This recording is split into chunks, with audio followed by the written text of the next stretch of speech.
मागच्या 2-3 दिवसामध्ये काश्मीरमधल्या पहलगाममध्ये झालेल्या इस्लामिक हल्ल्याच्या विरोधात लातूरमधल्या सगळ्या सकल हिंदू समाजाने मिळून ही काढलेली मशाल रॅली आहे।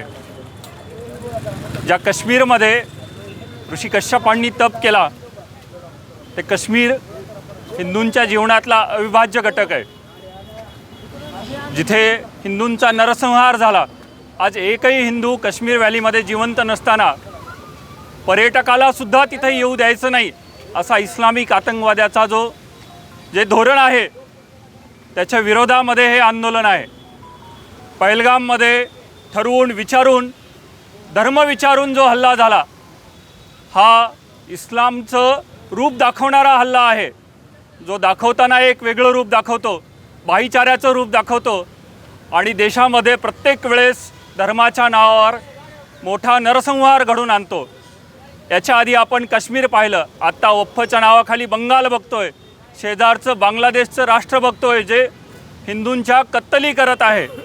हे सर्व थांबावं आणि हिंदूंवर होणारे अत्याचार थांबावेत यासाठी आज सकल हिंदू समाज म्हणून लातूर शहरामध्ये मशाल रॅली काढण्यात आली आहे। आज खरं तर जो काश्मीरमध्ये जो हल्ला झाला तो अतिशय उद्विग्न करणारा, भारतीयांना उद्विग्न करणारा, हिंदूंना उद्विग्न करणारा तो हल्ला आहे आणि त्याचे पडसाद संपूर्ण देशभरामध्ये पडत आहेत। प्रत्येक ठिकाणी, प्रत्येक गावामध्ये, प्रत्येक जिल्ह्यामध्ये हिंदू आपापल्या भावना व्यक्त करत आहेत।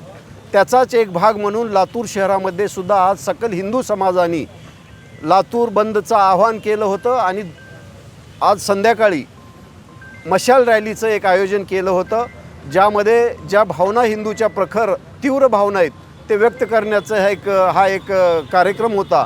खऱ्या अर्थानं या देशामध्ये जो हाहाकार या मुस्लिम समाजाच्या अतिरेक्यांनी मांडलेला आहे त्याला विरोध करण्यासाठी किंवा त्याला येणाऱ्या भविष्य काळामध्ये कशा पद्धतीनं फेस करायचं यासाठीच ही रॅली होती असं मला वाटतं।